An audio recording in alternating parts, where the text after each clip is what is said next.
Hello, and welcome to Panama, the continental crossroads that connect North and South America. I'm Danae Bucci, and I'm one of 12 Northeastern University journalism students traveling to the country to tell the most fascinating stories about its people and the culture. We begin here in Casco Viejo, the historic district of Panama City, where two Panamanian staples are set to make a global impact. They're a familiar sight in cities across the world. But as Panama experiences an economic boom, this budding industry is trying to capitalize on the country's newfound place in the global market. I was surprised by how much the coffee and chocolate culture is strong here. I was not so much aware about it, and I found out that it's really strong. Luxurious and exotic coffees are a well-known delicacy in Central and South America. And these Panamanian entrepreneurs are trying to make their country into a global destination. Think Napa Valley, but for coffee. At the long run, what is going to make it sustainable is the coffee tourism. Panama has a tourism crisis. We are creating a new tourism in the coffee industry, little by little growing fast. Even in its infancy, the specialty coffee industry is already giving Panama global acclaim. This is the only place in the world where people can come and have a tasting, where coffees will have an array of different flavors, and they're all the same variety, and they taste all very different. Panama's prime location makes it an ideal place to create a perfect cup of joe. In a geographical position that's in the middle of the equatorial line. All the products, all the fruit products that grow here, including coffee, cacao, and tropical fruits, have a better quality than the rest of the world. The beans for coffee are primarily grown in the Bocas del Toro region in a town called Bocao. The region has a high elevation and is sandwiched between a dormant volcano, which has the highest peak in the country, a large mountain range, and the continental divide, all within just a few miles of each other, creating some of the most nutrient-dense soil in the world. The microclimates that Panama creates within the country create the perfect habitat. The variety of climates is what creates such a unique and sought-after product, which isn't just popular with consumers, but in global competitions too. My friends from Panama, Rachel. The capital of coffee is Panama. It has beaten all the world record prices in any auction. It has won more competitions than any other country. And it's changing everything around it. And our next competitor is Wilford Lamastus Jr. from Bajareque Coffee House, representing Panama. Welcome, judges. The geisha coffee is Panama's most globally recognized luxury food item, putting up a hefty and record-breaking price tag. The first time a geisha coffee competed in the best of, that's the name of the competition, the Best of Panama competition. It was the Peterson, that was the year of the discovery. It broke the record for the highest bid in a coffee auction. It was $21 a pound. Since then, it's become a spectacle for tourists to see. It was quite expensive, so I think I'm not used to pay so much for coffee. So yeah, I have to think about it. It's very expensive. Mm-hmm. Yeah, but it was worth trying it, definitely. It's worth trying it. So I'm gonna serve a little bit to you to try. I know you're not a coffee drinker. The potential of that paradise wasn't fully tapped into until recently. People don't understand it because it's pretty young as an industry. It's only 30 years, this specialty coffee-ish kind of market, free market. So if we compare it to the industry of wine that has hundreds and hundreds of years, of course, we are not at those levels yet. I have here the time, the weight, and that way I can have the consistency on the brew. Wilford Lamastus Jr. is hoping Panama's newfound success in the global stage will propel the country into a new light after years of obscurity. What we are doing is we're trying to lift up the image of this country. And after the success of Panamanian coffee, other industries took notice. So Panama has a full potential to become a hub for cacao tourism for all the world, because our cacao is great quality and we have a good location for people to come in and out. Panamanian chocolates are typically grown in the same region as coffee, where the same variants in flavors are seen. You're gonna have very good quality cacaos in the world, but none is gonna taste like the Panamanian cacao, and vice versa. And that quality seeps into public discourse. I think from one side is that there's a lot of national pride in the country. We support what we produce, and the quality of this production is above the average. So as these industries reach their potential, Panama is becoming a player on the world stage. Panamanians have been handcrafting the traditional sombrero pintao hat like this one for centuries. The procedures of preparing the plants and weaving the hats are now recognized as an intrinsic part of Panamanian culture and identity. A traditional Panamanian wedding unfolding on the streets of Casco Viejo. As the bride and groom dance, you can hear tipico, folkloric music in the background. The men play the congo and accordion while wearing the traditional sombrero pintao. These hats have been significant for centuries and worn in traditional weddings and dances. Inside his artisanal shop in the center of La Pintada, where the sombrero pintao originates from, you can find Ronaldo Quiros, one of the most famous hat makers in the region. El sombrero panameño tiene mucho significado. Para el panameño, hasta la forma de usar el sombrero tiene significado. Quiros has been recognized all over the world for sharing the important role that the sombrero pintao holds in Panama's culture. Usar el sombrero cubriéndose los ojos representa una persona que guarda muchos secretos. Si lo usamos un poco más arriba, representa una persona sencilla. Si lo uso de esta otra forma, representa una persona inteligente.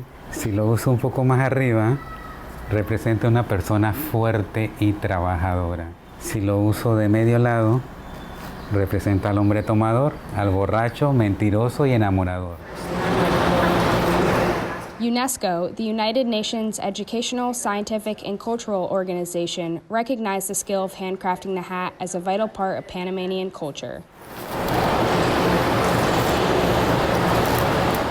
The natural process of preparing the plants and weaving the fibers encourages a source of identity as it's passed down from one generation to the next. Yo pienso que es importante porque eso le da como especie de un reconocimiento al trabajo del artesano que muchas veces no se le reconoce, pues esa forma de conservar viva la cultura, ¿no? Emma Gomez left her job as a television broadcaster to share her passion for culture as the head of a project safeguarding intangible cultural heritage in Panama. Gomez and her team presented the sombrero to UNESCO to gain its recognition. Hombres y mujeres, no hay distingo de quién hace sombreros. Todos trabajan las trenzas para poder hacer el sombrero. Y ese es un factor muy importante que te preguntan en UNESCO, si hay viabilidad, si hay relevo generacional. Maritza Mendoza has been making sombreros since she was a young girl. She now works at the Sombrero Pintao Museum in La Pintada. The hat holds pride for many Panamanians, but the UNESCO acknowledgement meant even more to artisans like Mendoza because their work and culture are finally being recognized. Es muy importante porque nos le dan valor a nuestro trabajo que nosotros hacemos con nuestras manos.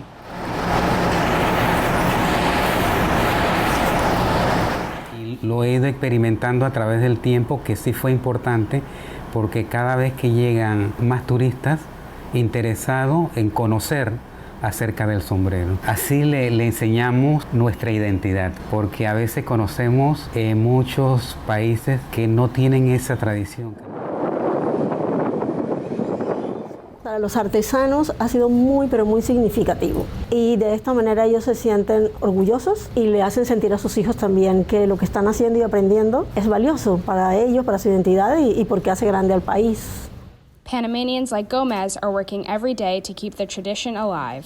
Y entre los puntos que nosotros tenemos en el plan de salvaguardia, uno es tratar de que haya espacios para que ellos mismos vendan sus sombreros y no tengan que pasar por los costos de los intermediarios que a veces se quedan con buena parte de la ganancia. Que no solamente se ocupen de hacer sombreros y hacer toda la variedad de piezas que se pueden hacer con la misma técnica. Entonces estamos trabajando también para que haya reglamentaciones de leyes que protejan el ecosistema del sombrero pintado. Tengo mis hijos, mis nietos que logren a que eso cuando tenga más valor, ellos logren lo que yo les enseñé y lo que nuestro distrito nos ha dado, la acogida pues, de nuestro trabajo, que es la artesanía. Reporting from Coclé, Panama, Katarina Radisic, Northeastern University. Now we're taking you 17 miles from the city to the Mamoní Valley Preserve. That's where we found a group that's working to save the rainforest. Deep in the Panamanian rainforest, a group of biologists and ecologists live in a self-sustaining community. Dedicated to reforesting the Mamoní Valley, Geoversity has worked to reforest hundreds of acres of cleared land. They created this preserve almost 2 decades ago to educate people about the devastation caused by deforestation. The valley lies on the narrowest part of the Western Hemisphere, with only 30 miles separating the Pacific and Atlantic Oceans. The continental divide, the peaks that separate the two oceans' watersheds, runs through here. Not only are we in the continental divide, but you are at the narrowest part of all of the Americas. In bringing the forest back, we're able to sequester the carbon, obviously, but we're also able to have the natural environment have its biodiversity. Also, it creates a sponge for protecting the watersheds, and that allows us to also have clean drinking water for the communities that are downstream, and in general have a healthy natural environment. We found a little termite mound. That rich biodiversity makes it a target for illegal tree poachers and farmers who want to use the land for cash crops and cattle pastures.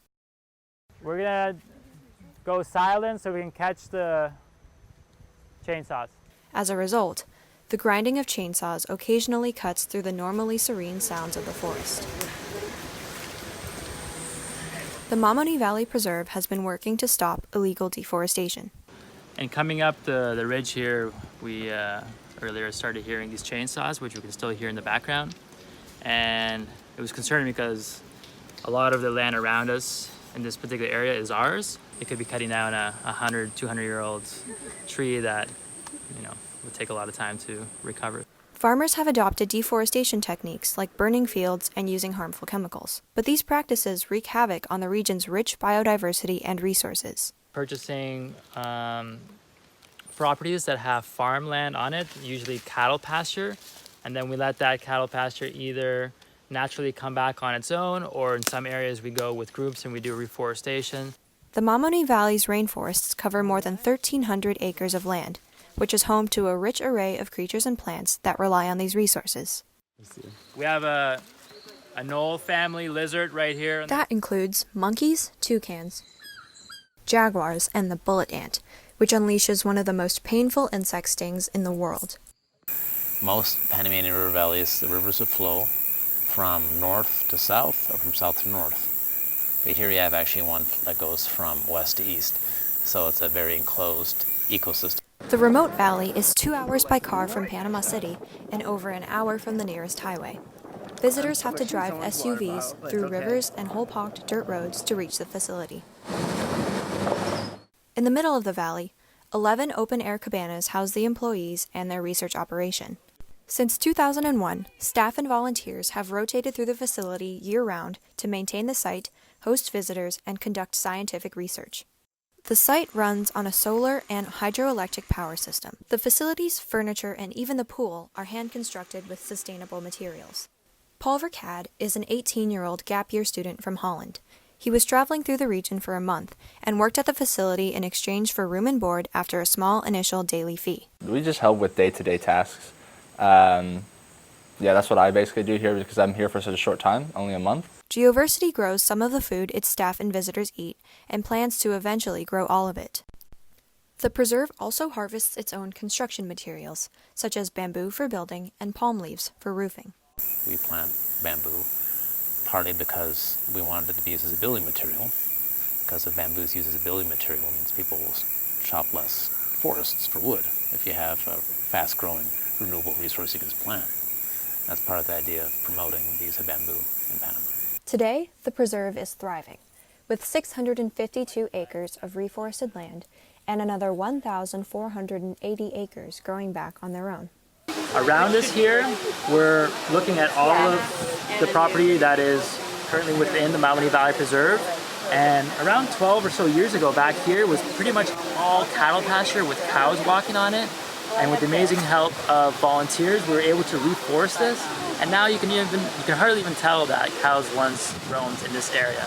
Reporting from Panama, this is Alyssa Lukpat. These are just some of the people and places of Panama. To see more about this country, be sure to visit our online magazine. Reporting in Panama City, Danae Bucci, Northeastern University.